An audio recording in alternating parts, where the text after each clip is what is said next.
listening to a One Pint Stand, a Minnesota craft beer podcast that tells the stories of craft beer in Minnesota and beyond. So kick back, relax, and grab a cold one. The show starts now. Hello, my name is Dan Bobian, and I write, produce, and host a One Pint Stand. I'm absolutely thrilled that you are listening. This podcast has been a passion project of mine since 2016. This episode features my chat with Zac Gleason, Jake Gleason, and Nick Flies, who together make up the president, vice president, and head brewer of Hackamore Brewing Company down in Chanhassen, Minnesota. They opened their doors to the public on Friday, April 28th, and by all accounts, as I was monitoring my social media feeds, it seems like everybody was having a good time down there and enjoying the beers and the ambiance and the fantastic new taproom smell at Hackamore. So that's very exciting. I'm sure that they poured many a beer, and I know that the beers were tremendous. So I'm very excited for the whole crew down there. It's been a long time coming. Zac, Jake, and I sat down on Tuesday, April 25th, and they told the story behind the brewery that I actually didn't know goes back to all the way to when they were kids. Zac also had some amazingly heartfelt words about an industry giant who mentored him along the way and kind of left him with some great life lessons. And I'm excited for everybody to hear that. It's a wonderful little story. I will tell you one spoiler about Hackamore Brewing. The beers are absolutely tremendous. They are coming out of the gates firing on all brewing cylinders, and I strongly urge you to consider paying them a visit if you haven't already. So, enough of me going on and on. Let's head out to Hackamore Brewing for my interview with Zac, Jake, and Nick on this episode of a One Pint Stand. Cheers. Welcome to another on-location episode of a One Pint Stand. I'm your host, Dan Bobian, and I am currently sitting at Hackamore Brewing Company in Chanhassen, Minnesota, with the Hackamore crew. Guys, thank you so much for having me down here. I know you got a lot to do. You're a couple days from opening, and this is a very exciting time. Your silence is telling me that the excitement is palpable, Nick. Thank you. Thanks for having us, Dan. Yeah, so before we kind of get into the nuts and bolts of our conversation, let's go around. If each one of you could introduce yourselves by saying what your role is here at Hackamore, and what is your, say your name, what you do at Hackamore, and your favorite pizza topping. Ooh. All right. Well, Zac Gleason. I'm the founder and president of Hackamore Brewing Company, and my favorite pizza topping is, I will go with Hawaiian. I'm definitely a pineapple and Canadian bacon guy. Well, this has been a hot fun. take. I have to go now. No. I'm that guy. Okay, all right. Interesting. I love it. I was not expecting you to say that. That's very interesting. I mean, you're a very, it's just interesting. Yeah, that's always we might come back to that We'll later. get into that more later. Yeah. My name is Jake Gleason. I am the vice president and co-founder of Hackamore Brewing Company. My favorite topping on a pizza is sausage. That's the topping. That's no, fine. You went slice of pizza. Oh, I know, Anyway, but I feel like my ultimate slice is Cassetta's sausage. Boom. That is the right That's answer. The ultimate slice. That's a for me. hammer answer. That's what I go for. My name is Nick Flies. I am the head brewer here at Hackamore Brewing Company, and my favorite is also the sausage slice at Cassetta's, which I just had 2 of this afternoon. So I hate you. That is I was in St. Paul. amazing. We were in St. Paul at ABB Technology. I'm like, about 10 minutes from Cassetta's. Let's go get a slice.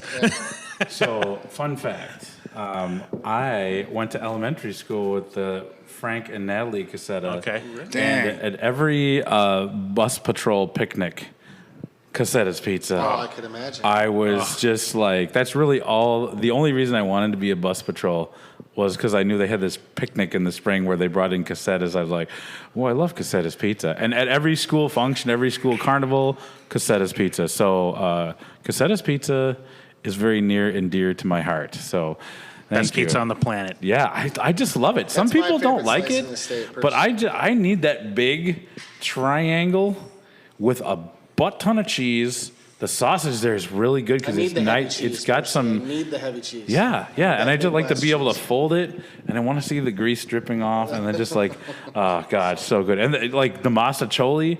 Have you gone to have you ever gotten dessert there at that little Tiramisu? Oh, Yep. If I my have time, God. if I have time, I get a lemon ice, and it's so good. Yeah. Oh, the gelato there is You love fantastic. that, yeah. Little tiramisu. Maybe we should have just done a. Should just done this at Casetas. Yeah, next time. It's closer to home for you. Yeah, right, exactly.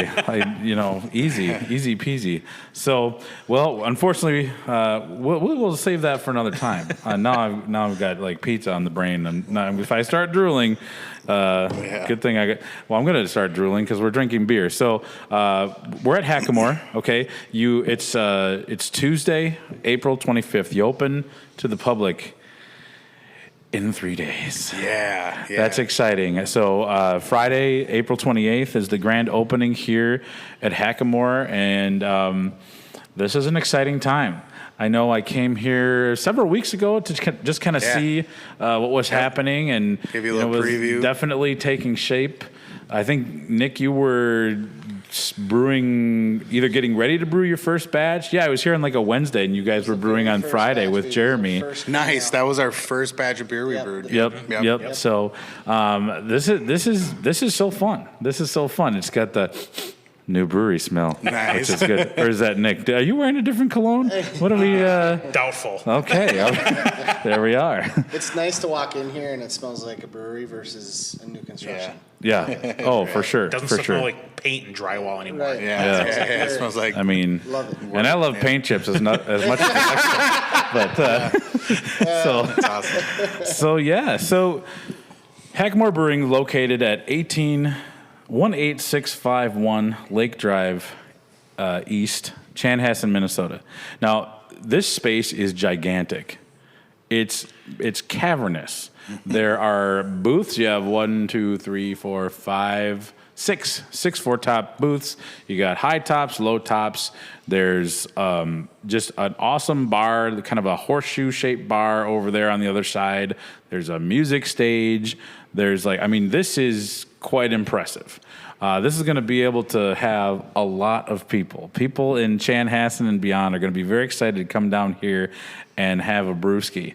So before you got here, okay, I want to hear the story, the origin story of how we got to this point where we're sitting here 3 days before we open.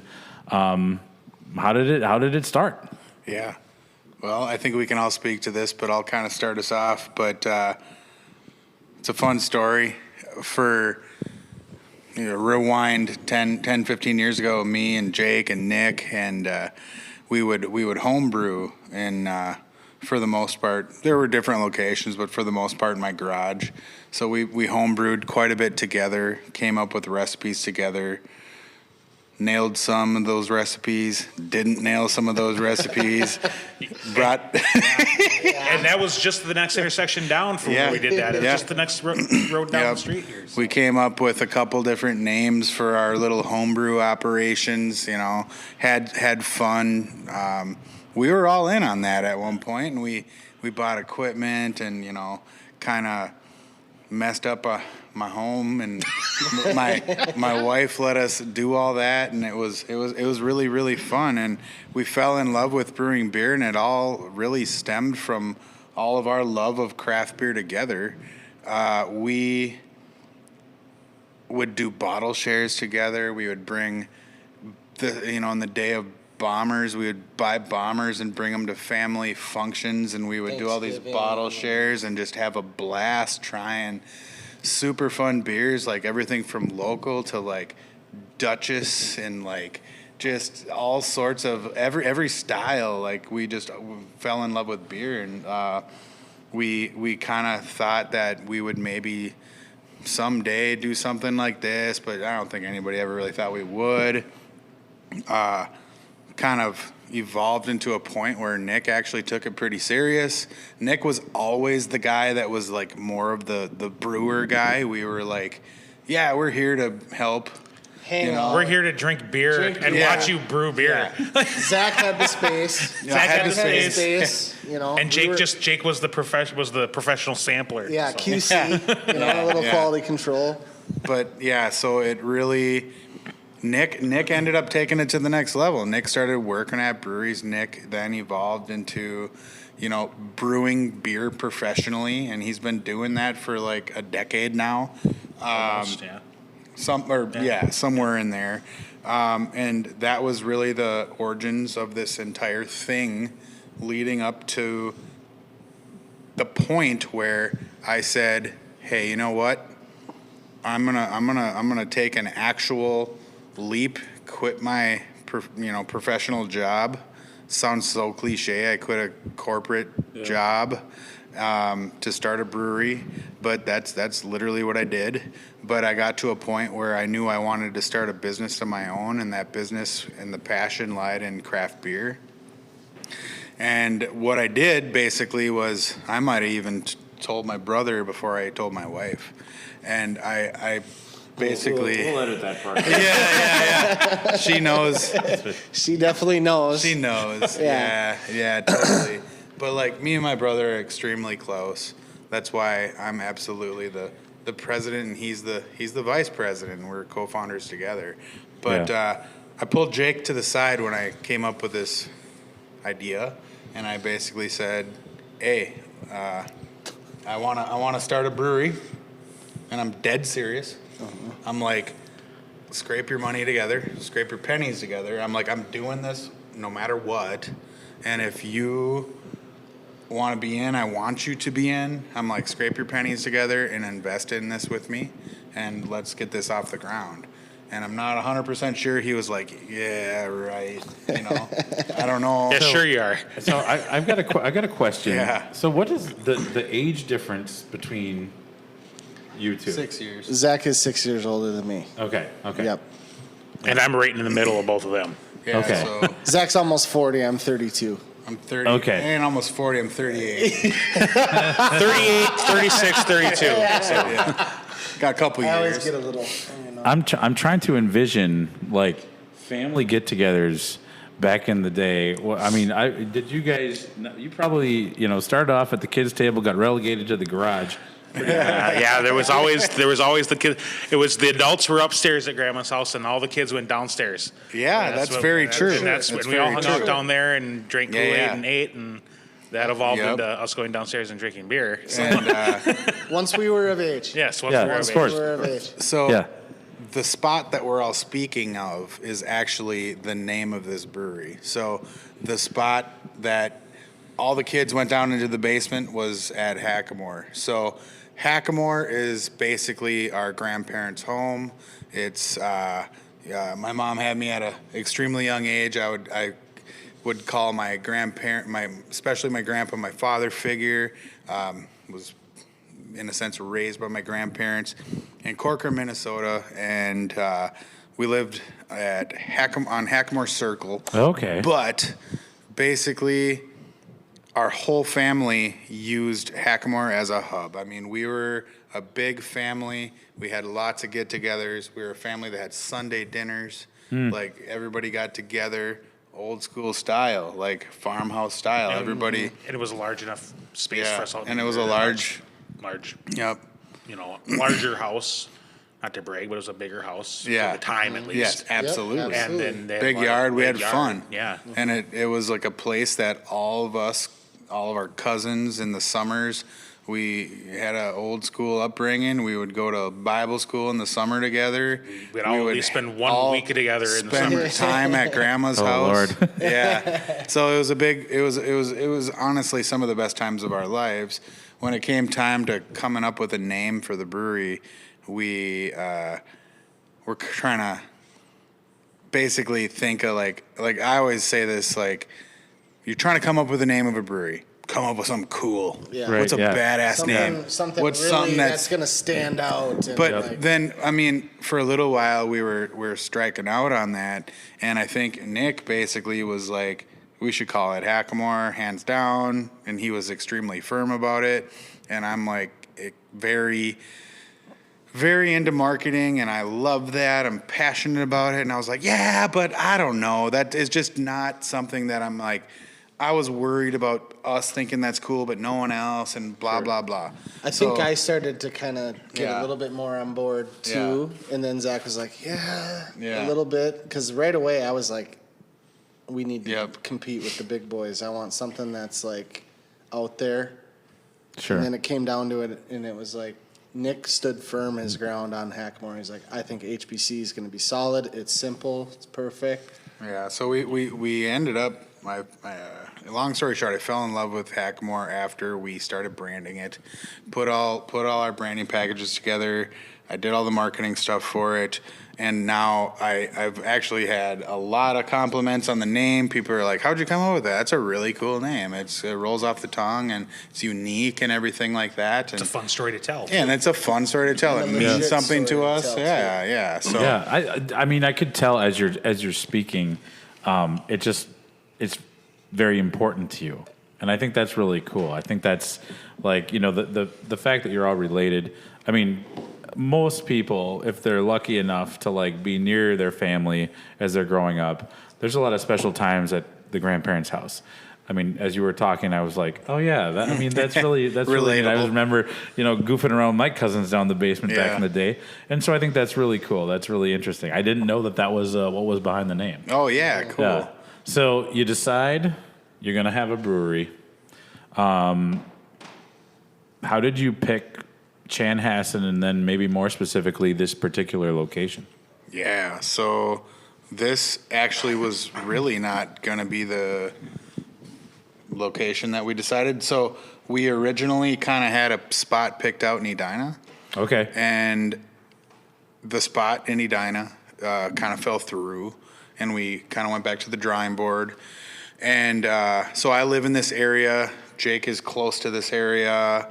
Nick lived out in this area, but we kind of expanded our search after the spot in Edina fell through, and it is an absolute blessing in disguise. This spot has absolutely everything that we wanted. Only thing that we really didn't have here was a truck height dock, and we ended up putting in a receiving area. Okay. Or a receiving door, I should say. Sure. So besides that, the curb appeal and the size and just the utilities that we needed to build the space out, just the landlords were responsive. Like, there was just so much about this space that just all kind of came together, and I think that we all fell in love with the spot. It's in a busy area, in a high traffic, great median income. We have just a lot going for us in this space. I mean, honestly, it's. I mean, I still commute down here from St. Cloud every day, and it's easy to get to. I mean, I bomb 94 95% of the way here. Yeah, 5 minutes off. Turn on the Rolling 494. Stones. You're done. Yeah, that's what I'm doing. This guy. We have to talk about this real quick. A month and a half ago, I went to the Bruce Springsteen concert. I posted about it. You just didn't even say anything. You just did the emoji of the person throwing up. I'm like, well, thanks, Nick. I have a respect for Bruce Springsteen. I truly do. I have a respect for the music. I do like maybe like one or two of his songs, but in general, I don't. Boss? That came through loud and clear. A picture says. Did you get that? Okay. We have. Luckily, we have the Rolling Stones in common.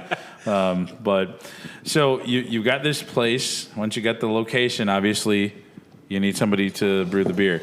I think that not only did you, there's a lot of different ways a brewery can go. You can go the route of like somebody who's homebrewed. There's a lot of like really great examples of people who go from home brewing to brewing professionally. I can think of Lupulin, Spilled Grain, Bobbing Bobber. They all make really good beer. They've all won awards. As somebody who's been, following the craft beer scene for a long time, I always feel that if you have the resources and you have the idea to go with somebody who's brewed professionally. That makes a lot of sense. I think there's a lot of pitfalls that you avoid if you can bring in somebody with professional brewing experience. And not only did you guys bring in one person, you brought in two. I mean, that's like starting off a NBA franchise with an expansion team, and you've got like two all-stars coming in. So you've got Nick and what's funny, to use a Star Wars analogy, you've got Obi-Wan Kenobi and Luke Skywalker. Who's who? Which one? Yeah, Who's the? Well, Tom's older, so he can be Obi-Wan. Yeah. Well, because to kind of give folks a little bit of history, you brewed with Tom at Waconia. At Waconia, yeah. And he was the head brewer for a while. Or you talk me through this. Yeah. So, after I started home brewing, I first started working at Enki Brewing in Victoria. That's right. Okay. Not brewing there, but I was working at the tap room. Okay.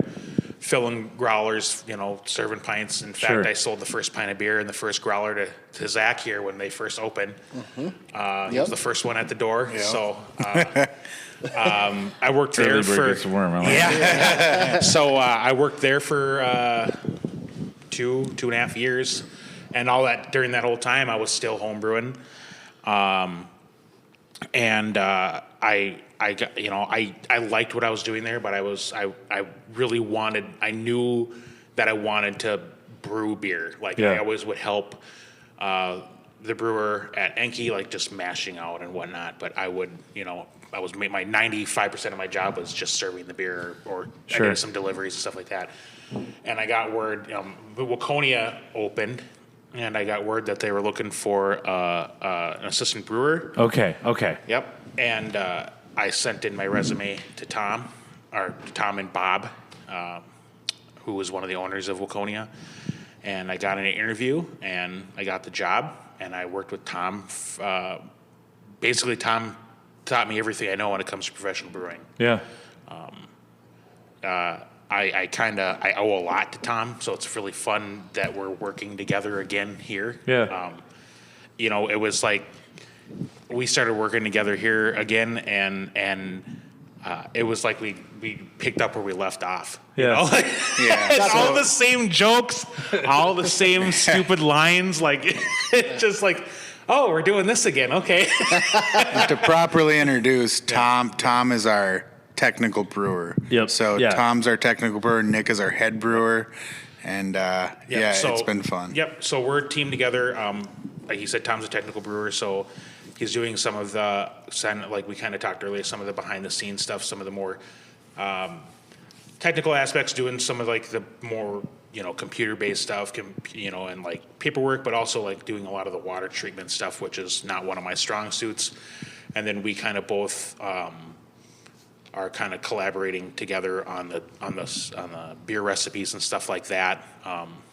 And then he'll have some recipes that are his own that he'll do, and I'll have some that are mine. And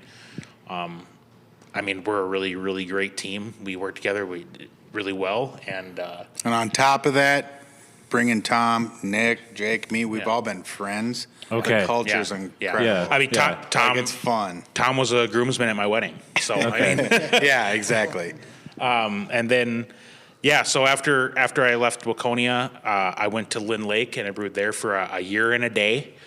And a year and a day. I was there for a year and a day. Still have the paper chain, or what?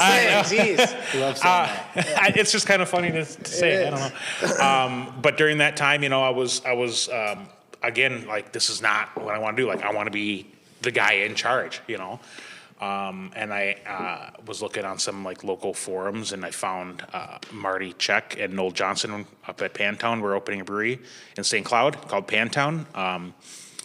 Talked to them for a snowy night on the drive home once. I was talking to Marty on the phone, and I ultimately told him, I like living where I'm living now. I was living in Waconia at the time. I don't really want to make the move to St. Cloud. But, good luck to you, whatever. And then let me know when you open. I'll be the first one at the door, Yeah. And some months passed, and Marty kind of started Facebook stalking me and Instagram stalking me a little bit. And Prior to that, it had usually been the other way around, where you were Facebook stalking other people. Yeah. So that had to be tricky for you. Yeah. Role reversal. And so I was, Marty actually reached out to me again a couple months later, and he's like, hey, I've been seeing what you're doing at Lynn Lake.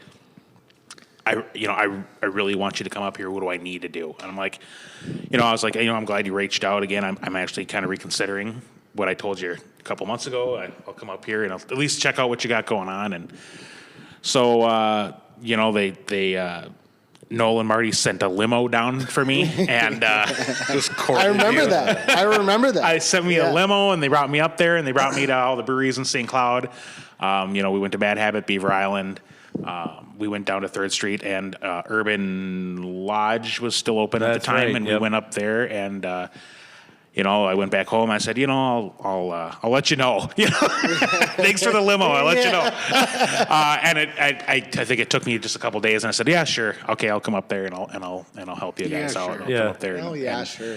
And be your head brewer. And so I was up there for the last 4 years, and then these guys started opening Hackamore, and they told me, we want this to be a family affair, and it wouldn't be a family affair without the family brewer. So, Yeah. And so I left Pantown, and I've been down here since January, and yeah. Nick was always in the plans. Yeah. Nick was always in the plans in the back of our mind. Like, it's not a bad play to have a professional brewer in your back pocket, Right. and we knew we had Nick. Well, thinking about that, the history of home brewing together, I think that's like, home brewing is fun, but if you've got a group like that, it really, it brings in, beer is such a communal thing. Right. Beer is an easy way to bring people together, and I think we probably all had experiences where, like, you always have a better time drinking beer with someone. Absolutely. Whether you want to talk about, the Twins crapping the bed in the playoffs, or like, you want to really sit around and like, hey, let's dissect this nice hazy IPA. Yeah, how deep do you want to go? Which is, by the way, folks, what I'm drinking. What's the name on this beer? That is called Let's Go Hazy. Okay, that's right. Because I knew you had at least one beer that referenced the purple one. Absolutely. So we couldn't have a beer, and we'd have to have something to honor Prince in Chanhassen. If we didn't, nobody would probably come here. There's a little bit of a story behind that, too. Yeah. It is true. The thing is we never actually planned on that. We did a few different beer festivals this summer, just kind of promoting the fact that we're opening, and the overwhelming amount of people asking us, well, what is your tribute to Prince? Where's your Prince beer? What are you gonna do? Yeah. And we were like, oh man. So we kind of pivoted, and we're like, we got to do that. So this is it. Nice. It's good. So talk me through the hops. I'm pretty particular about what will get me to want to have a hazy IPA.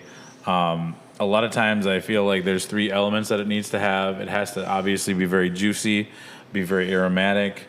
I also like it to have not a too thin mouthfeel. Mm-hmm.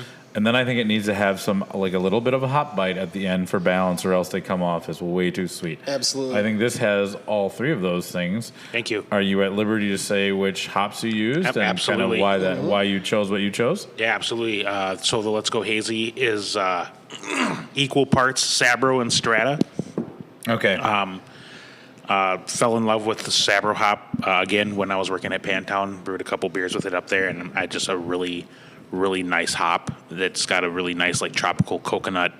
Yeah. Almost sometimes vanilla, coconut vanilla-esque thing going on, and then you partner that with the Strata, which is just that juice bomb hop. I think both of them together is just fantastic. It's a really nice harmonious blend, especially because the sun's shining right now. It was like 50 degrees outside. It was like 85 degrees a week and a half ago, and I wanted to go back to that because I'm ready for patio weather. I mean, I broke out the thongs from storage, and now they've just Thought you were going to say something else for a second. Yeah, this is really solid.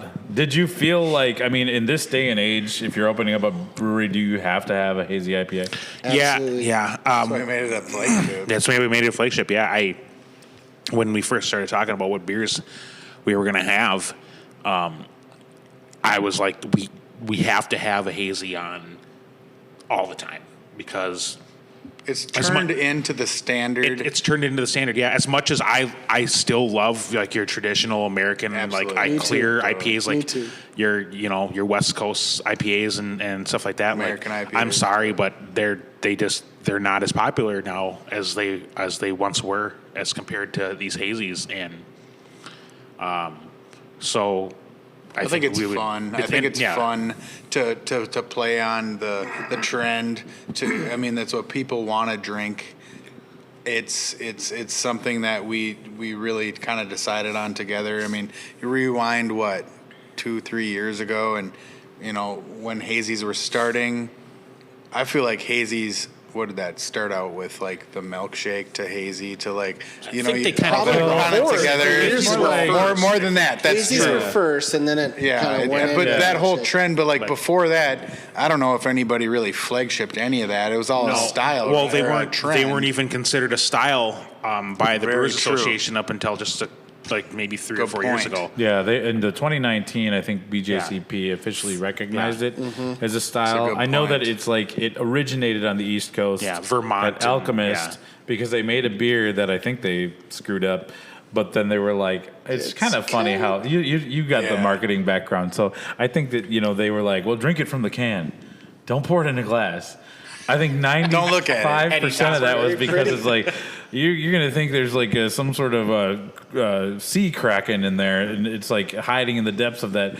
But it was like super hoppy, so I think it was just like they dry hopped the hell out of it, but it really was visually not what people were used to. Yeah, when you they wanted got it. clarity. Yeah, right? you wanted clarity, and then that started taking off, and then Treehouse, Lawson's, Trillium, and now they're everywhere. So good. Sunshine is. I remember going to Alchemist right after they opened up their new brewery, like a week after it opened in 2016, and I was 25 feet from the door, and it smelled like my face was in a bucket of hops. I'm like, holy shit, what sort of witchcraft are they doing in there? So, it's interesting. A lot of people, there's a lot of opinions about this style. I think when it's done right, it's really good. I think it's a nice gateway beer to take somebody who all right, you're associating hops with bitter, which is a huge false misconception. Yep.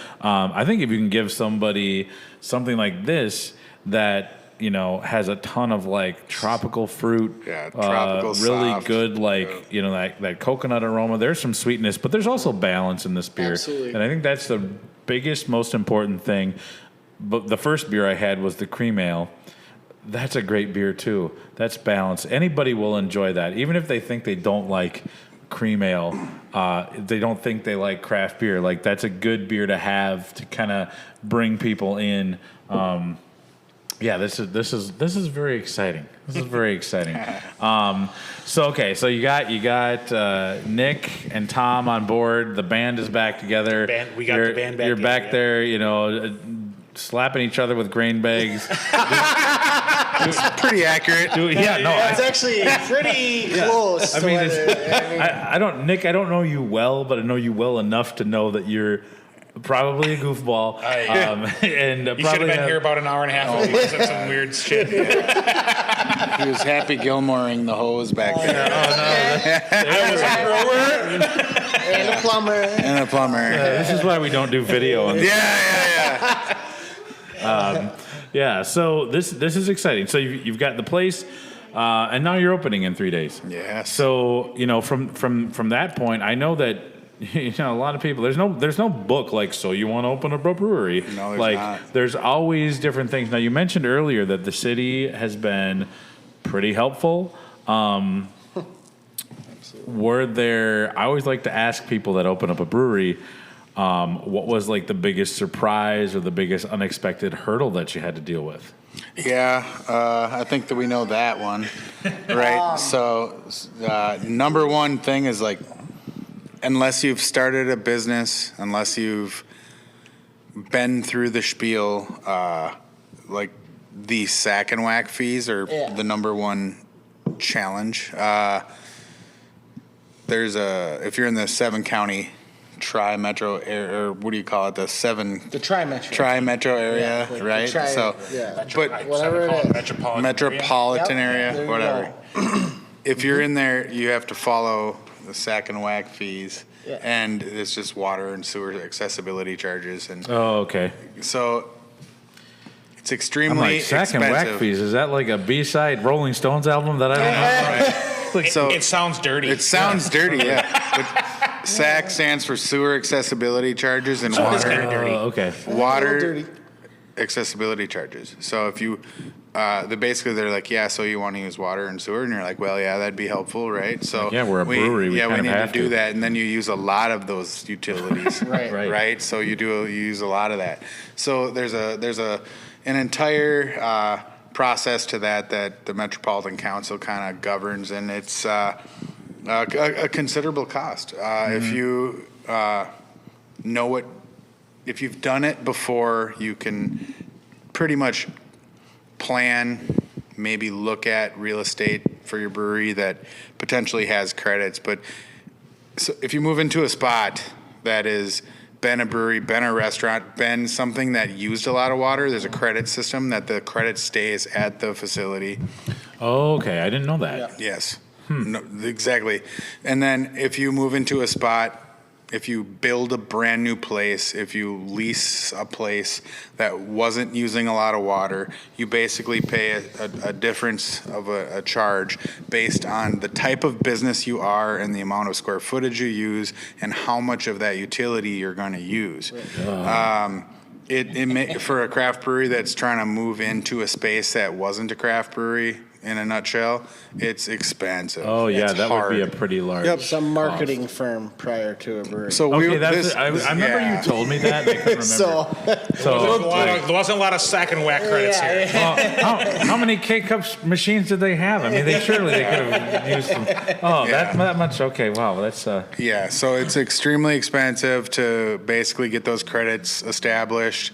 Once you have them, you're ready to go. But it's So, anyways, that was the biggest surprise for me. The hardest thing, we got through that stage. That was a difficult piece to our project. We got through it. I think that there should be more transparency in the entire process. Right. This is a very, very common thought between new entrepreneurs, anybody involved with trying to get a business off the ground, somewhere along the lines, from the city, from the broker, from the some landlord, just somewhere, someplace, there should be some education on the process. But you will not learn that nowhere, anywhere, until you go through that on your own. Sure. Now that I know it if I start another business. But if you're trying to get it off the ground, it's difficult. So that's tough. Well, I'm looking at the table. I'm seeing some empty glasses, so I feel like now would be a good time to take a break. When we come back, I'm going to ask you. So we started with the challenge of opening. I want to hear about, like, now that you've been through this process, what advice would you give another brewer? Hear the answer to that when we come back on a One Pint Stand. Hey, thank you so much for listening. Hopefully you're really enjoying a One Pint Stand. My aim is to help spread the word about craft beer. Enjoying craft beer is a passion of mine, and I love chatting about it with other people. A One Pint Stand has a goal of helping breweries tell their stories. I love to get out in and beyond Minnesota to visit breweries, beer bars, and meet other interesting beer people. If you're also into those things, you'll probably want to keep tabs on the show. So go ahead and follow a One Pint Stand on Instagram, Facebook, and Twitter.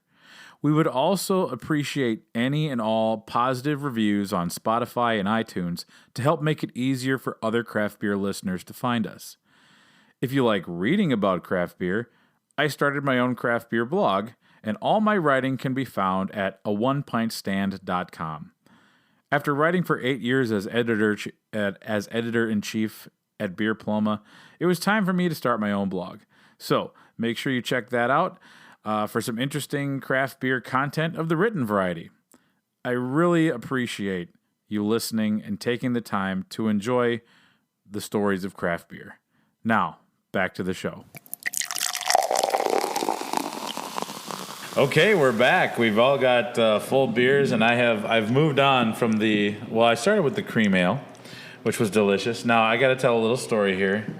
I've been a regular up at the All Pints North beer festival put on by the Minnesota Craft Brewers Guild every year, and I feel like, during the pandemic, it was on hiatus. That first year back, everybody was really up there with great gusto. And I stopped by the Pantown tent, and this goofball, this joker, I can go back and pinpoint when I hit the different trajectory to the warp speed to Drunksville, because he was pouring full pints of cream ale just for you, not for other just for people, just for you, just for me, full pint. It wasn't. What that was just for you. I wasn't the regular attendees. We're not getting that, so don't throw me under the bus with the guild. Full pints north. Full pints north. Yeah. That'll be the name of my next podcast. But oh my gosh, that was so great. And a bunch of people started asking me, "It's like, where'd you get that full pour?" I'm like, I don't know. Don't worry about it. I don't remember. Don't worry about it. Yeah, it was somebody just gave it to me. But that's when I was minding my P's and Q's just fine. Until then, and that's the day that I found out that if you wear something with pineapples on it upside down, you're a swinger. Because I got this like really nice summery. I've been working out, so for the first time in my life, I had biceps, and so I'm like, well, maybe I'll get a tank top, and I got this tank top. Had pineapples on it. I thought it was more an homage to Saved by the Bell, because it kind of had that 80s thing. And then I go up to a friend and I'm like, Bobian, what the hell? I'm like, what? Don't you like it? They're like, are you a swinger? I'm like, no. Why? What are you talking about? Like, you got pineapples all over your shirt. I'm like, it's like an 80s themed tank top. They're like, no, dude, you're putting out the vibe. Yeah. And so after, I'd have told your friend, like, so what if I am? That's right, exactly. Meet me at the dock. When the new tanker comes in from Nova Scotia, I'll be by the first pint. I'll be there and greet the sailors. They thought it was dicey with the wreck of the Edmund Fitzgerald. They had no idea that they knew what was coming. A full pour of cream ale brought on the wreck of Dan Bobian. So this is probably the story you haven't heard.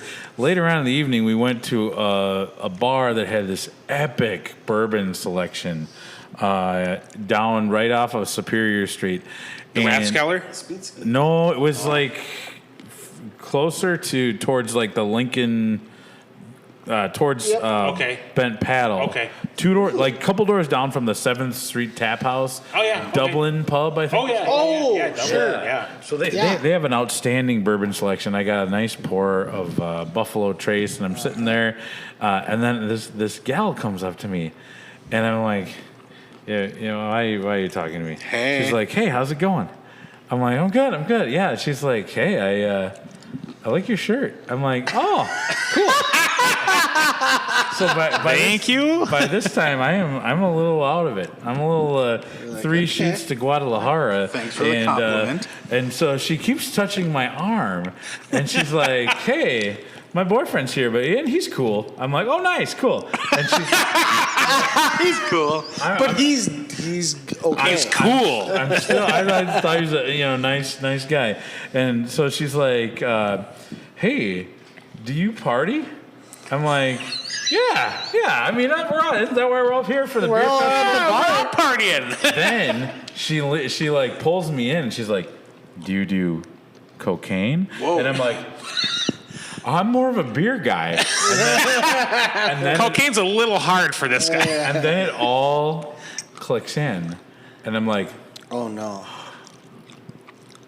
I have to go check on my friend. I'll be back. It was nice chatting with you. And I go over to Cable. Lefto was up there. I'm like, I think we got to go. I think you're right about this shirt. I got to get a new shirt. I got to go right now. So I walk back to the hotel and I stop at Herbert and Gerbert's to grab a sandwich. And I'm in line and this other lady's like, hey, I like your shirt. I'm like, I'm just here for the sandwich, man. I gotta go. I just think everybody's. Yeah, it was so looking funny. at your shirt. Yeah, I'm like, I just thought it. they liked Saved by the Bell. It was very strange. That's awesome. Before we took our little break to refuel here with a little bit of loudmouth soup, I asked the question. It's like we talked about what were the surprises or challenges of opening up a brewery. I also want to know about like what advice would you give? You said once you go through that process of opening up a business, you really learn the nuts and bolts of it, kind of go through the school of hard knocks. So what advice would you give to somebody who was like, hey, Zach, I'm opening up a brewery. Can you give me some advice? What's like one piece of wisdom that you would pass on? Yeah, the number one thing is that I would explain that our industry is extremely collaborative.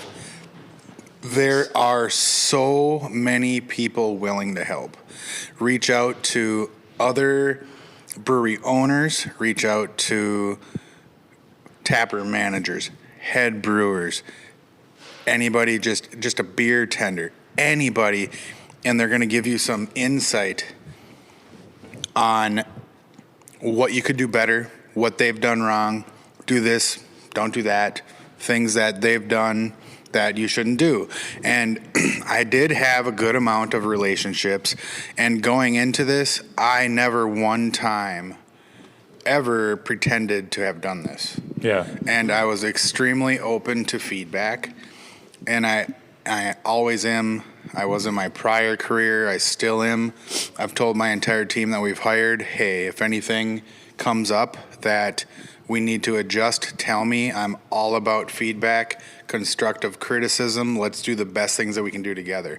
So taking all that feedback that I got from, I would say, 10 to 12 at least, different brewery owners and people in the industry that are in the area that I would consider what a typical business would call a comp. Sure. Or, but in our industry, you almost don't even do that. We're all friends. We're all collaborative. But even to other breweries in other parts of town that have helped. And I would say leverage your relationships if you have them. Yeah. Even if you don't have the relationships, don't be scared to reach out and say, hi, my name is so-and-so, and I'm starting a brewery. Would you be willing to help? I think 3 out of 4 owners will go, you know what? Absolutely. Come on in. They'll take you in. They'll sit you down. So when I created a business plan to create this whole process, start this process, I took real-time numbers, real-time financials, real-time expenses from basically the industry and all of my relationships that I build to help me create a very solid business plan that is all going to absolutely translate into real-time numbers based on what these guys were seeing for their traffic, their business, their sales. So that's my number one, piece of advice is to use your relationships or even just reach out to other brewery owners. It's so collaborative. Yeah, I think one of the nice things about this industry is that it's not like people love to brewery hop. So it's actually, it kind of behooves you to be a good neighbor in that regard. Where, if something's working for you, it's probably going to work for the next brewery too. And it's like it's not and I would imagine in certain industries it's very competitive. Like, absolutely. Nick, you could give a brewery X your recipe for your cream ale and be like, here you go. they're not going to be able to duplicate it. You have your own process and system, and it's like people are very helpful. And it's like there's the old adage that craft beer is 99% asshole free, and I feel like that is for the most part. I would agree. Pretty true. Yeah, I mean, every now and then you'll come upon somebody who is maybe not as helpful as they could be, but like I think I've seen it. And I've talked to people. Steve Finney at Little Thistle. Like when he was starting up, like he talked to people, and they're like, "Here's our business plan. Look it over. If you have any questions." I mean, that's huge. That's I can't imagine like if you were like a tech company, you'd be like, "Hey, here's our thing." So that's pretty cool. Software.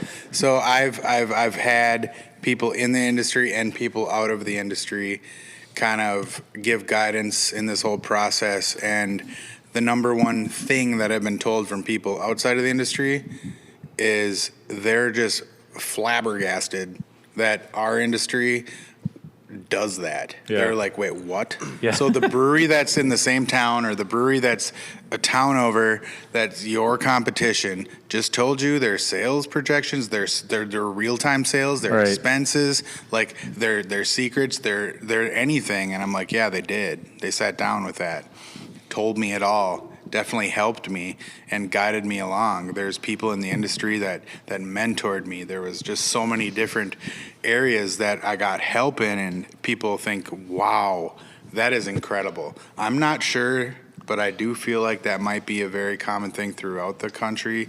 Yeah. But it's absolutely apparent in Minnesota. I would say, actually, Yeah. I could probably back that up. I think it is a thing amongst brewers and breweries across the country. Yeah. I've developed friendships with brewers Through different forums and through different things, forums and through different through CBC and stuff. Especially with my friend Matt out at he works at I forget the name of the brewery, but it's in Akron, Ohio, and he messages me every now and then, and he's like, "Hey, I'm doing this. What do you think about that?" That's cool. And I'm like, "Sounds good, man." And I would say for any brewer, not just owners, but any brewer, absolutely leverage your relationship with your peers and your colleagues. I mean, I reach out all the time to other brewers about, hey, what do you think about this? Yeah. I have this problem. I'm thinking about doing this. And then I get the same, to me, I probably at least once or twice a week, I get a text message from,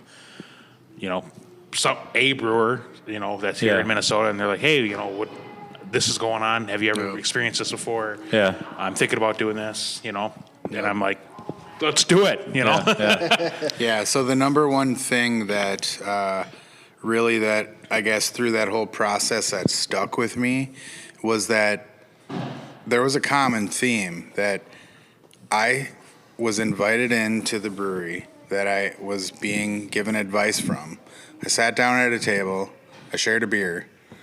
Each of these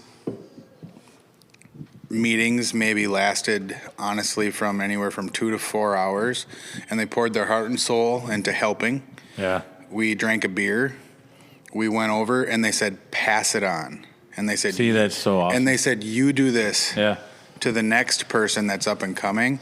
And I actually already have. I've actually done it twice. Yeah. So there's 2 more breweries that aren't open yet that are up and coming that have already sat down, shared business plans, talked through, and basically did the same thing. And I will always do that for the next person. That's the type of person I am. Yeah. But that is super cool about the entire industry. It's fun. It's something to be proud of. Yep. The biggest influence that I will say that of all the help that I've been given during the entire time, and this will be a absolute shout out, but rest in peace to Scott Johnson. I don't know what I did to deserve it, but he 100% mentored me. He would call me and say, how's the process going, Zach? Yeah. What's going on?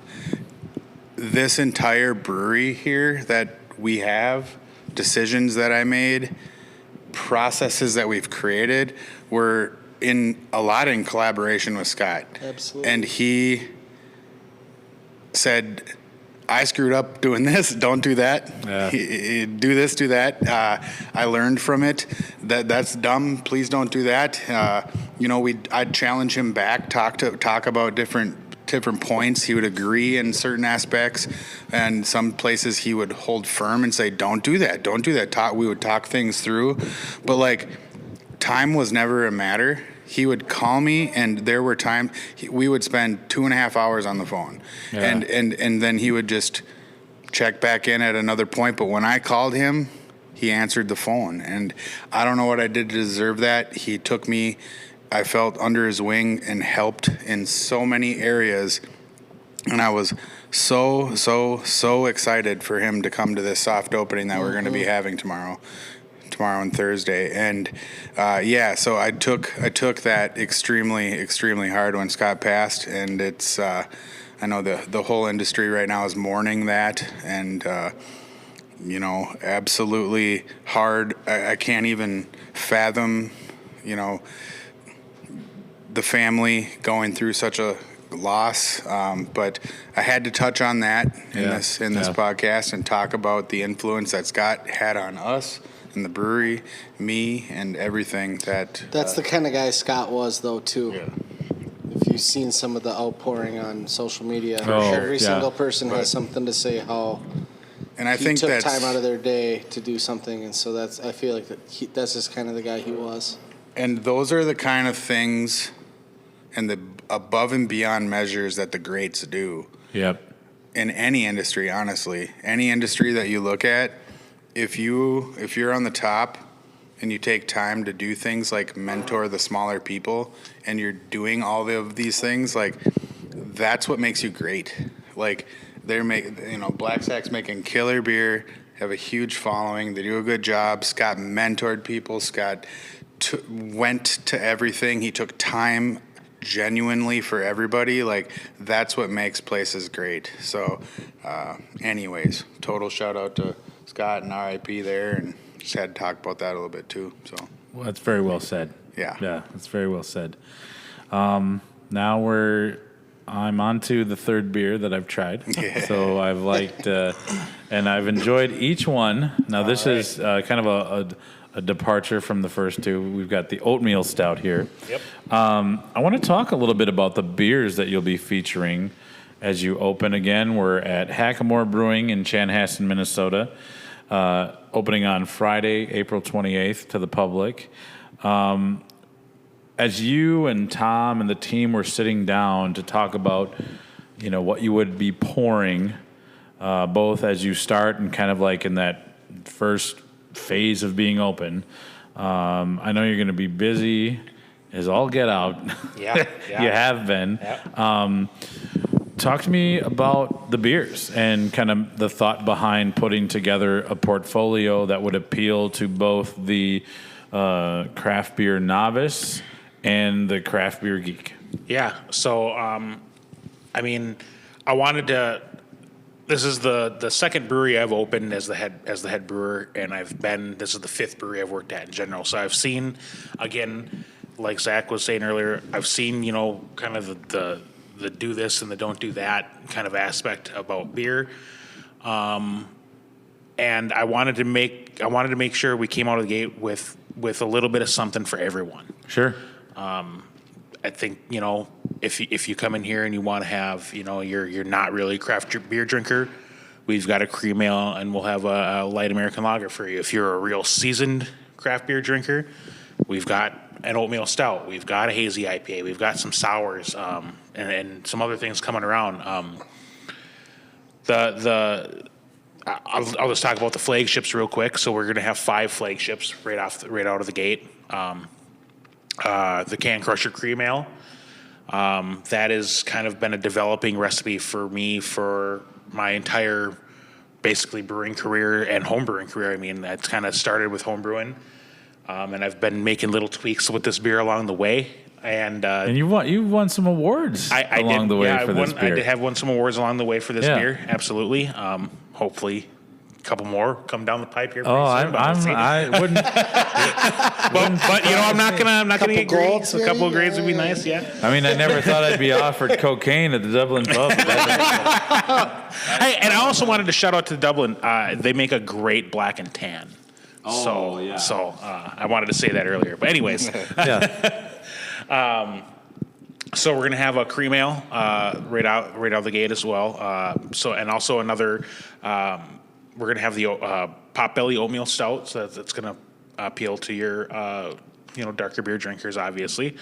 The Grandma's Kitchen, which is a strawberry rhubarb pie kettle sour. So strawberry rhubarb with a little bit of graham cracker thing going on in there. So we really, really strive to make that taste a lot like if you were taking a slice of strawberry rhubarb pie. Now I'm guessing this harkens back to. These are all these names have something to do the with pies that you all grew up eating at Grandma's. So That's very cool. truth be told, I hate rhubarb. Yep. I do not. I was growing up. I was the one of the cousins who did not eat rhubarb. My grandma would make rhubarb pies and cookies and cakes and crisp and whatever bars, and I was just like, absolutely not. It's that I'm not gonna eat that, but it's pretty good in beer. It's got that little bit of It's got that like tang, and it's like that's pretty good. So I mean. All of the beer names have something to do with our upbringing too. So the Can Crusher Cream Ale, we have the actual can crusher that we're going to have here at Hackamore. It's the can crusher that our grandpa used. That we all kind of learned the value of $1 by grabbing cans from the neighbors around the Hackamore Circle Corcoran area, and we would spend hours and hours and hours crushing cans in the hot summer sun with bees and wasps in the rear, and I hated every second of it. Everybody hated it. Everybody hated it. It was the worst chore ever. I would rather have been doing anything else. You're talking like a big sack of cans. Yeah. That's funny. Like big sack. The Potbelly oatmeal stout that comes from. When we were young, our grandparents raised a lot of animals, but the ones that I remember the most were they had potbelly pigs. Okay. So that kind of just another family kind of heirloom tribute thing. Yeah, that's awesome. The Grandma's Kitchen strawberry rhubarb pie sour. Like I just said, Grandma always had something made out of rhubarb in the kitchen. So that's our Number 14. That's honor to our grandma. Yep. And then the number 14. That's our American light lager that we're going to have, and number 14 was the number that our grandpa wore in baseball and sports in general. He was a really good basketball player. Played in the for the Air Force Basketball, team baseball. when he was stationed in England in the early 50s. Yes, his last name was Flies, and he was in the Air Force. It's a natural fit. And That's then great. he was also a phenomenal baseball player. He was actually drafted by the Cubs in the 50s.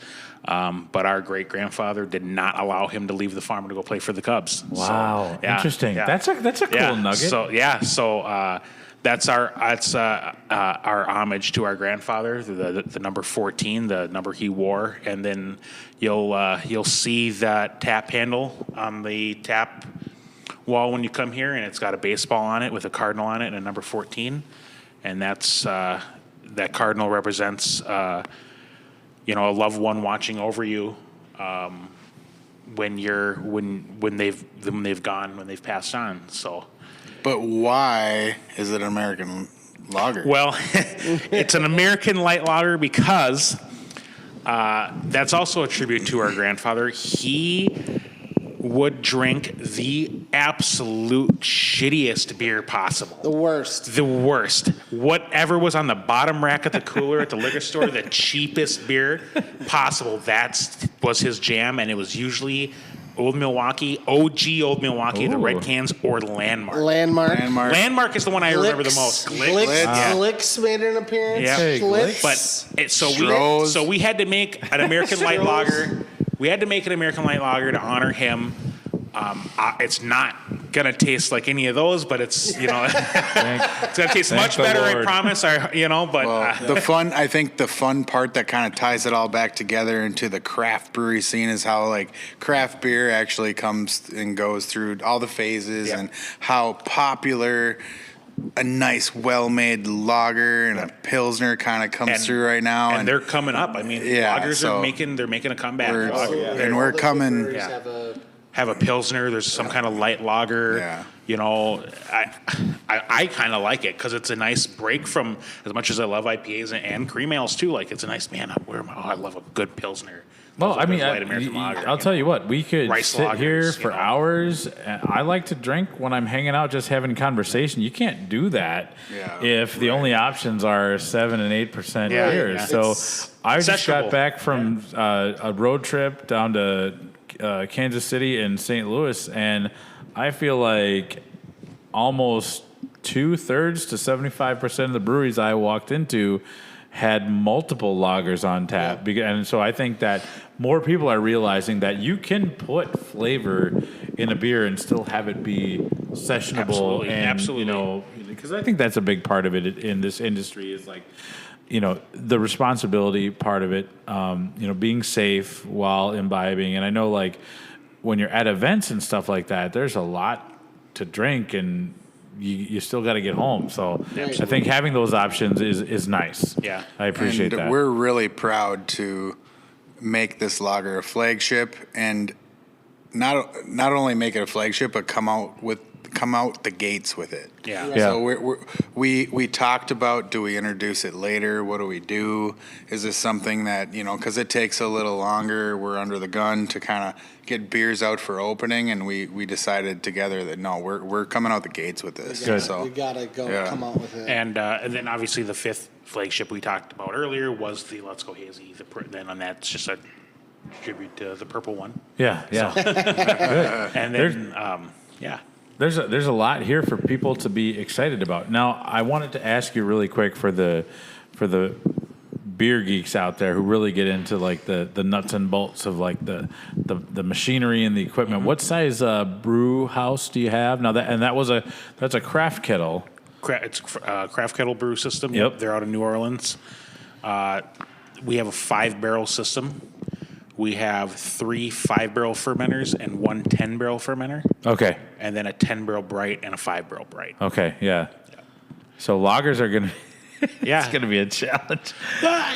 People are going to be so ready to just destroy those. That's going to be great. We're doing some, what me and Tom like to call ninja stuff. Brew ninja stuff. We're doing some ninja stuff with the lager. I just had this weird image of Nick showing up dressed as Donatello with just a purple headband. I'm super interested. I'm Beverly Hills Ninja. I was going to say Beverly Hills Ninja. Yeah, there you go. Chris Farley. Oh, that. Nick, you should elaborate on the way that the lager comes about because it is pretty interesting. Yeah, process. So we're basically replicating as best we can the process, which I say we're replicating what the big boys do. So especially like Budweiser, what we're doing is we're making a 5-barrel batch of basically a double version of the like an imperial version of the lager, and then we're going to put that 5 barrels into a 10-barrel bright and water it back. Interesting. And basically cut it with water to get it back to the 4. To get it back to that 4-ish%.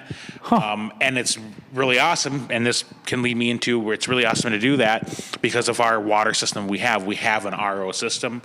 So reverse osmosis. So we can we can strip everything out of the water to its just bare bones, and then we can use this water to water back beers like that. But we can also use this water to build back salts on top of this blank slate of water, basically. So, for example, say we wanted to make a true pilsner. Sure. We can copy a water profile from Pilsen. Of like Pilsen, yeah. And we can make the water like it would be in Pilsen for a pilsner. That's perfect. The stout is a mixture between Burton-on-Trent water and London. I was just going to ask you. Yep. Okay. Even the cream ale. the cream ale is, I'm not sure what we did on that, but we are actually talking about possibly copying the water of St. Cloud, because I do have a water profile for St. Cloud. Sure. And I always thought that water that I had in St. Cloud made that cream ale. Why not? I mean, that's if you can do it, that's great. I think so. That's the thing that like why earlier when I was like, there's multiple ways to start a brewery and think about who are you going to hire to be your brewer. Obviously, if you hire somebody who's just coming straight from home brewing, they may or may not have an understanding of water chemistry. And I think when you think about styles that are really distinct, you mentioned like a Pilsner, a stout. I would say hazy IPA, if you don't understand water chemistry, you're not going to be able to make a good hazy IPA. I remember several years back listening to Nico Tonks, who used to brew at Fair State, was talking a lot about water chemistry, and like that's a very kind of flies under the radar idea about brewing a good hazy is like you need to understand how water affects that. Yeah, I mean it's water is the number one most important ingredient in beer. Yeah. So I think understanding water is absolutely one of the most important things to know when it comes to brewing beer. Even if you don't understand the full chemistry of it, just understanding at the very basics like pHs and stuff like that, like and what you should have and have, or what you should have and haven't, is very, very important. Yeah, absolutely. So you're gonna come out with some great beers. Yep. And I know that Zach, you know food, you know what works. I think we mentioned earlier you get out to all sorts of restaurants, brew pubs, breweries. Talk to me about how you're going to pair these really well-made beers with food. I think it's a no-brainer, or it's not a mystery that if you are serving food that keeps people in your establishment, what is it, like 53 minutes longer than For sure. than other, than if you're not. Also, I think it's like a safety thing, a responsibility thing. Like if you're drinking beer, you should eat some food. What is the food going to look like here? Yeah, so at the beginning of the entire project, we slated to put a kitchen into the space. As the build-out came along, I would say that the cost creep kind of went up, and we ended up creating kind of a situation where we decided that we are going to focus on the beer first. Okay. And we are going to phase the kitchen in. But that doesn't mean that we couldn't bring some food along the way. Sure. To come in. So we do have a kitchen in the future that is roughed in. Basically, all the utilities and everything are in there ready to go. We just have to finish that thing out. We'll phase that in the first year. But to start out, right out of the gates, I paired up with my friends Brian and Nikki that own the Salsa Collaborative. Oh, nice. Okay, yeah. And first and foremost, the Salsa Collaborative are good friends of mine. Brian and Nikki, good friends of mine. But they are, first and foremost, hot sauce, a local hot sauce company out of Victoria, Minnesota, which is a town away. So they just came off doing a winter residency at Barrel Theory. Yep. And they did beautiful food, desserts, and different things down at Barrel Theory over the winter. And they are transitioning seamlessly right over here. And we are going to be doing some food service with them on Thursday, Friday, and Saturday evenings. Okay, cool. And that's going to likely potentially beef up from there as well. So that's going to lead in likely right. They're probably going to be here, and we're going to keep this stuff going until we open our kitchen. But we are collaborating on a menu a little bit. We've done some taste testing stuff, but we're going to have some smash burgers coming out here. Why was I not part of this taste testing? I like hamburgers. Yeah. That's because you weren't on board with the rhubarb back in the day. Yeah. We don't want him to come in and just Counted them out. he doesn't understand the smash burgers. So fun smash burgers, tacos, burritos, bowls. Wings. I'm not sure if they'll be bringing wings in. I'd love it. Oh, I'm saying. Yeah, eventually. But they will definitely be doing some homemade desserts that they do, fresh baked goods like they do a lot of their own buns for the burgers, things like that. And then my mom, she also owns a charcuterie business called From the Diner, and we're going to be doing some charcuterie that is going to be created specifically to be paired with our beers. Okay, and that's cool. So she's going to do weekly pairings and create charcuterie boxes, which are going to be brewery friendly. You're not going to be left with an elaborate board, bringing the price way up. But what we have is single serve and 4 servings, or 4-person servings of charcuterie, basically bits and bites in a box that you can sit at a table and eat and pair with our beer. So that'll be extremely fun. And then we have some great pairings as far as just some local snacks. So we have T-Rex cookies, Van Hansen's pretzels, and 3 Mad Poppers popcorn, and stuff like that as well. And for the first round of charcuterie, they pair great with the Potbelly Milk Stout and the Hazy IPA. So those are the first 2 pairings. Okay. Yes. Yep. And That's we'll exciting. Work our way through some of the other beers and pairings as well. Yep. That'll be really cool to have the Salsa Collaborative here. I've heard only great things about them, so that'll be really fun. It'll be delicious, absolutely. Yeah. I mean, in all of your different travels and like experiences, is there what's in your opinion? What is like the most can't miss thing to serve with beer? Kind of what I'm looking at as far as pairings and everything like that. Like my jam is what I would say is what I like to call kind of an elevated bar fare, and that's really kind of going to be the absolute inspiration of the menu once we open our kitchen. So I'm looking for things like fantastic burgers and fried chicken sandwiches and really great fried chicken wings. sandwich. I just take my money. Yeah, I exactly. love fried chicken sandwich. Does not get any better than that. Yeah, and you can pair them and make them so fun. Different toppings, different aiolis, different flavors. Like, that's my thing. And wings that's my number one thing. Wings, love wings.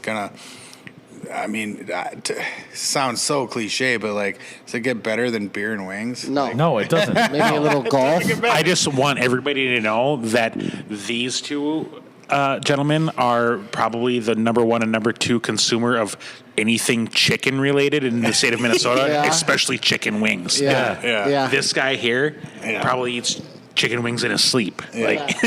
I love chicken wings. That's not a bad way to go about it. It's just the one thing that, like, growing up, there was just always wings. Yeah. So I was like, I'm gonna grab the wings. So like when I go somewhere now, I'm like, I'm just gonna get the wings because our whole family's into wings. I just love wings. My mom loves wings. He loves wings. And then the whole Soda Eats thing started coming about, and it was like, let's just find new places that have wings and let's see what they bring to the table. Yeah. What in your opinion? What's the best place for wings in the Twin Cities? What kind of wing? Like, just give me like a traditional buffalo wing. Who's got the best? I'm gonna go first because I'm the buffalo wing guy. Runyon's for me is number 1 buffalo wing. Is that because they double fry it? I think it's just because it's buffalo. Okay. It's buffalo and fries, or that's what we have. Okay. And I appreciate the simplicity of that. Yeah. Who's got your fave garlic parm wings? I'm a big garlic parm guy, so I'm a huge fan. It's a really, probably never heard of it. Harvey's Grill in Carver makes a scratch, legit garlic parmesan wings. Shout out to Travis down at Harvey's. He's been making the wings on there for a long time, but they're legit scratch garlic parmesan, chunks of parmesan, chunks of garlic. I mean, like legit style. But pound for me, the best wings in town are Runyon's for me. Okay. Buffalo wing. Okay. Anybody else want to chime in on it? Just straight up Buffalo. Straight Buffalo, Runyon's has it dialed. I mean, it's an experience there. When you walk in the door at Runyon's, that's basically what they make. I mean, they have other things, but people order wings there. Sure. So when you walk in the door, the very first thing that stings your nostrils is the spice of the buffalo sauce. So now you walk into a bar and it just goes right up your nose. Yeah. And you're like, well, I'm hungry, right? So it turns into this like situation where you're like, now your mouth starts watering. You order a beer. Sitting down, you're waiting for those wings. Oh yeah, and they come out and they're always consistent, and that's a big thing. They come out piping hot, crispy, delicious. The wing sauce is great. So yeah, straight up Buffalo, that's the spot. Okay, so that's the straight up Buffalo is Runyon's. We'll say exotic category. Oh yeah, that's hands down. I'm gonna say D spot. Gotta be. Yep. I mean, yeah. Oh God, so I love that place. Peanut butter. But you name D it. spot it's a hot topic, okay? Yeah. Because anytime somebody's on the top, there's haters. Yep. They're the Yankees. Right, so like whenever there's somebody that's like always number one in everybody's list, there's also a lot of people that hate them. But like as a wing lover, and a place that has like 100+ wing flavors, yes, like come on, it's the variety, and it's things that you wouldn't think would go well. It's fun, and they have a nice tap list. Oh yes, they have nice tap list. I know Darren's the head chef. Like when Darren comes out and brings you a flavor that isn't on the like menu yet, and he's back in the back like a mad scientist cooking it up, and brings it to you and presents it to you and tells you about it. Come on, like it's about as good of an experience as it gets. Yeah. It's like, and he does that with every one of the flavors, and it's a well thought through concoction, and every one of them are fun, and it's like, I mean, man, just like craft beer, like come up with fun flavors and different stuff, and then try it, and like you get into wings, that's the place. It's so fun. Well, and I've been to a lot of breweries in my day, and you talk about bringing in fun. I've never been to a brewery that has a golf simulator. Yeah, so, for sure. You guys are the D spot of tap room, outside the box thinking. So tell me about why. Yeah, well, I guess you go back to the beginning of the entire inception of the brewery and the concept of what we're going to be. I was in, and me and Jake I was formerly in the property management, multifamily residential industry. Jake still is. I was a portfolio director. Basically, I oversaw apartment complexes, acquired apartment complexes through the company I worked for, developed new apartment complexes, and it was always about smashing in as many new popular amenities as possible to attract people. Sure. So really, we kind of came up with this plan of like having amenities inside the brewery to attract people and something to do while you're here, right? Not just coming in and drinking your beer and going, right? I wanted to create reasons for you to stay, hang out, stuff to do, and just kind of create a culture around it at the same time. So just kind of the fact that we built this brewery with a little bit more of an elevated kind of an upscale feel, just kind of creating like that golf simulator as an amenity was a fun thing. We're in an area that really thrives. We have a lot of fantastic golf courses in this area. The demographic absolutely plays golf around here, and I really thought that was an amenity that will take on, bring people in. Sure. That's been probably the highlight of any media article that's been put out, and people think it's super cool. I don't believe there's anywhere else in Minnesota that has a golf simulator in their brewery. I know that there are some on the West Coast, but yeah, I think we're the first in the state to do so. We're going to use that golf simulator for many, many things. the obvious would be to like play league and just schedule rounds to play. So you can absolutely do that. Go on our website and book a tee time to play with some friends. But we're also going to do a lot of other things. We're going to use it as a tool to bring people in and have fun. So just like places have trivia on Wednesday night to bring people in, we're going to have golf simulator events, and we're going to do things where we say like an event we're going to do closest to pin par threes, long drive contests, long putt contests. We can play top golf on there and do different types of contests that way. Sign up 40 or 50 people. Everybody comes and signs up. They hang out, drink beer, and then when it's your turn, you go up there and take your 5 whacks. And just everybody gets to play, and it's kind of a way to let a lot of people in the brewery play it, in that evening. Now, will there be like any type so in order to use the golf simulator, does one always have to rent it out, or will there be like, okay, we're here for happy hour, hey, impromptu longest drive contest? Correct. Like, will there be those? A little bit of opportunities? both. Okay, all right. Yeah, a little bit of both. So like we're gonna have planned contests where we absolutely advertise it, and then we're gonna have times where we're going to just be over the speakers, go, hey, guess what time it is? Everybody that wants to take part, come over here and sign up. We're going to take a whack at this, and then give out prizes based on that. So that's cool. I like make that it fun. idea. Yeah, exactly. So I will say, as the dude would say, obviously you're not a golfer, and I am not. But not being a golfer, it is quite fun to just go out there and whack a ball at a screen. It's kind of fun. I can't drive the ball worth of shit, but I got my short game down. He has. So look out. He's taken a liking to putting, and he'll hop in and sink putts. It's fun. See, that's pretty.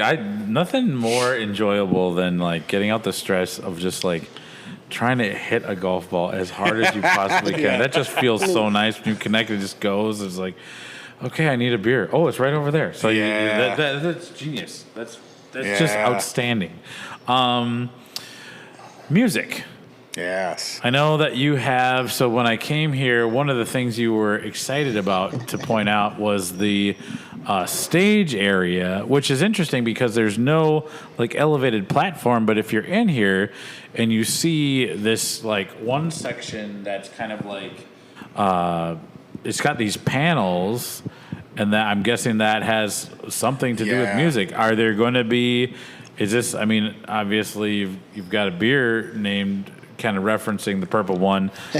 Was that kind of like? Tell me about what music is going to be happening here. For sure, we are integrating music into the DNA of the brewery, and we are absolutely going to have lots of live music here. So instead of building a stage up, what we did was build a soffit down to present as a stage area.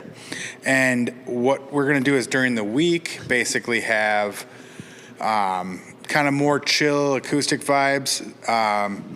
Not having a stage on the ground every day of the week kind of lets that space be usable every day of the week. Doesn't be, it's not clunky and in the way or anything like that. But what we're really excited about is on the weekends, we're going to have full-blown concerts. Let's throw full rock concerts here and play some music and pack the place. We're going to put a fall stage in at that time underneath that soffit area and pack the whole house and play some rock music and have different artists, different genres, like rotate through. Just have a lot of different events and something in the area for people to do and come out for. I live in the area. I think that there's definitely a gap of looking for something to do out here. I often leave the area to go look for something to do, and I've had a complete outpouring from the community excited about the fact that we're going to have live music here. So I think that's going to be huge. And then again, like really rotating different genres and doing different things. I've been exploring, and we're booking a lot of different events right now, but talking about doing things like, again, full rock bands, but then bringing in things like dueling pianos and having fun event nights where it could be something for a date night, a girls' night, a boys' night, just something for everyone to kind of do and come to. There's live band karaoke ideas that we're talking about. They'll be super fun. So I think that would be really cool. Get this guy up there singing Satisfaction. That'll be good. Yeah. But yeah, so kind of rotating stuff through and just kind of seeing what sticks in our community and what everybody's hungry for, and we'll keep doing that. Well, I think there's going to be so much to look forward to for this local Chanhassen community, but also like Minnesota craft beer as a whole, I think is going to be getting a really awesome addition to the craft beer fabric. So again, we're at Hackamore Brewing. They open this Friday, April 28th. What time? What time should people line up? Yeah. So we're gonna just kind of slowly roll open. We'll see what time everybody comes out. But Friday we're gonna open as soon as Nick has pants on. That's when people we're gonna open at noon. I'm not wearing pants now, so. Yeah. But yeah, come out at noon. We're gonna be open from noon to 11 on Friday. Okay, awesome. I want to thank you all for having me. I know you guys are super busy, and it means a lot to me that you wanted to take time out of your days to sit here and chat on a 1 pint stand. So, folks, come on down this Friday, April 28th. Hackamore Brewing Company is going to be open, so you can take some rips on the golf simulator and then take some rips of the Can Crusher Cream Ale. So, thank you so much for having me. Cheers, guys. Cheers. Well, I think it was pretty evident that Zach, Jake, and Nick are a lot of fun to talk beer with. They had 1,000,001 things to do when I stopped down there, and they were just so generous with their time. I cannot thank them enough for sitting down to chat. And let's be honest, Hackamore is off and running. One of the observations, I was talking with another beer writer over the weekend, and we were discussing just how high the bar is right now in Minnesota to open up a brewery and have it do well. Hackamore has checked all the boxes for what I look for in a brewery, and it's just fantastic to see all the excitement around them opening their doors. So I just think we're lucky in Minnesota. We're at a really good place beer-wise. Now, I would be remiss if I didn't send my heartfelt condolences to the folks over at Blackstack Brewing. Zach touched on the colossal effect that Blackstack's patriarch, Scott Johnson, had on him and many other people in the craft beer world, both in Minnesota and beyond. Scott was a loving, caring, and jovial man who made many of the lives he touched better. He will be missed. Again, I want to thank Zach, Jake, and Nick for having me down to talk about the brewery. Do yourselves a favor and get out to Hackamore Brewing in Chanhassen, Minnesota to enjoy some really cool beers in a really wonderful ambiance run by some pretty incredible people. So I want to thank them for that. So this brings us to the close of another episode of A 1 Pint Stand, a Minnesota craft beer podcast where the pants stay on, but the caps come off. Cheers. Should I be holding? You want to speak into it? What do I do with my hands? Well, I don't know what to do with my hands. I'm not a rock star. Pretend we're at a gentleman's club and just sit on them. No.